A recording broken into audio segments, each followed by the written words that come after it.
the one who for the moment is quite unpopular. Or to put it in other scriptural language, we are going to one of two cities. St. Augustine of the 4th century wrote a book called The City of God, in which he contrasted it with the city of evil. Now, in the last book of Scripture, which is the book of Revelation, there are two cities that are described. This is, I think, one of the most apropos books of modern times. It's very, very difficult to understand, and there are many things in it which we'll never understand until it's too late, really. But there are two cities. One is the city of Babylon, and the other is the city of Jerusalem. Not the Babylon, the historical Babylon, but the Babylon that is yet to come, the corrupt city of evil. And this is the way John describes it. Then one of the 7 angels that held the 7 bowls came and spoke to me and said,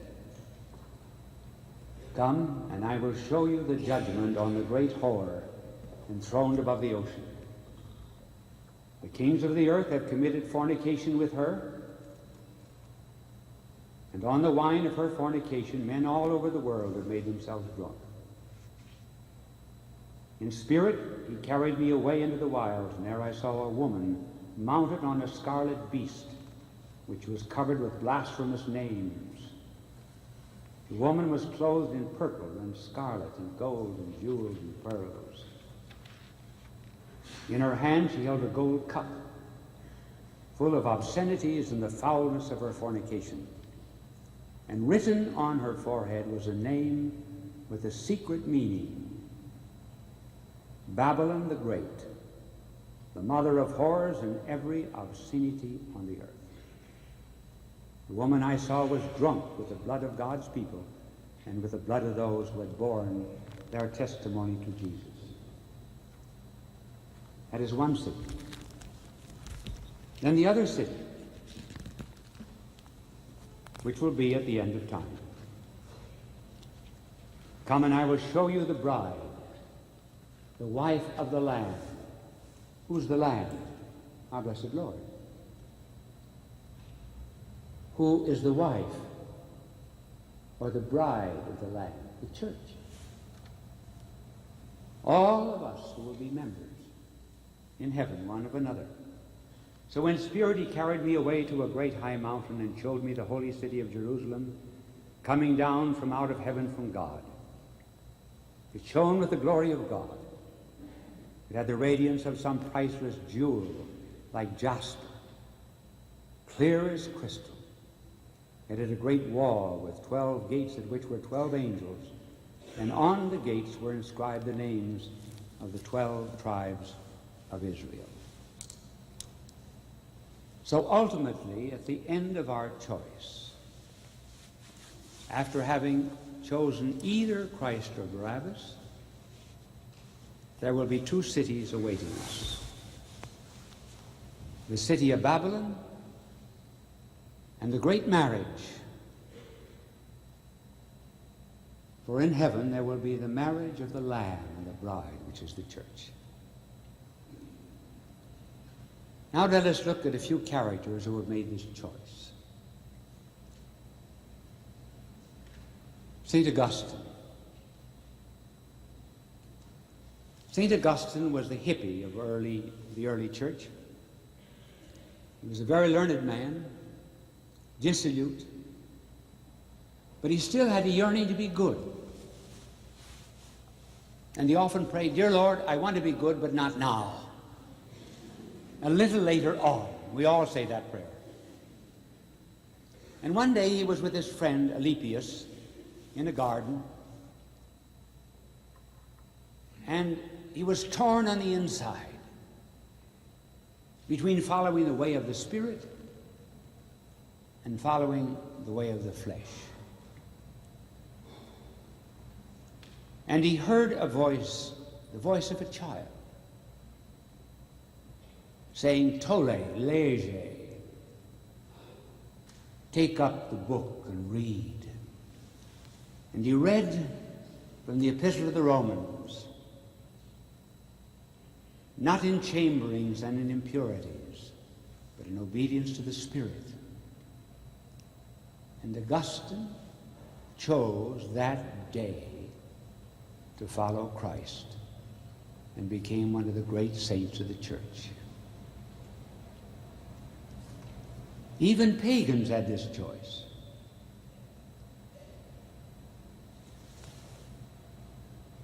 Five or 6 centuries before Christ was the great teacher of antiquity, Socrates.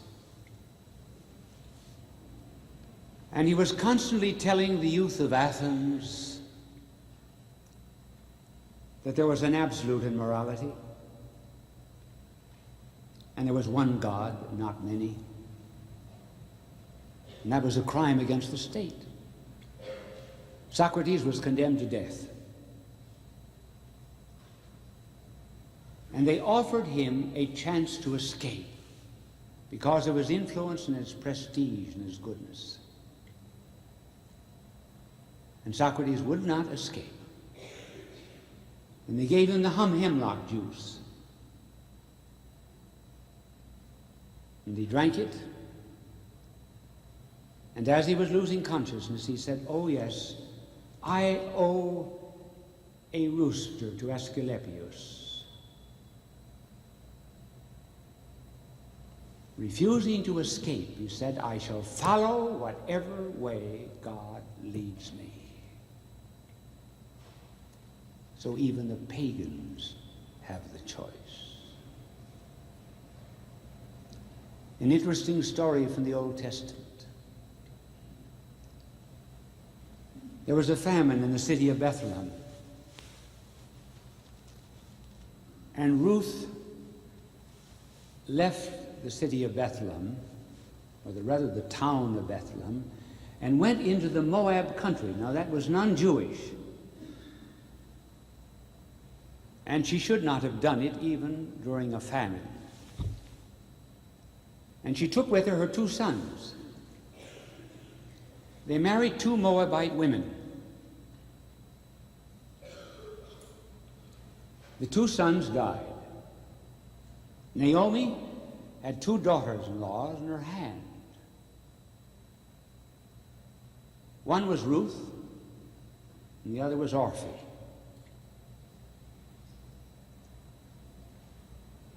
And Naomi said, I'm going back again to my own land. Now choose what you will do.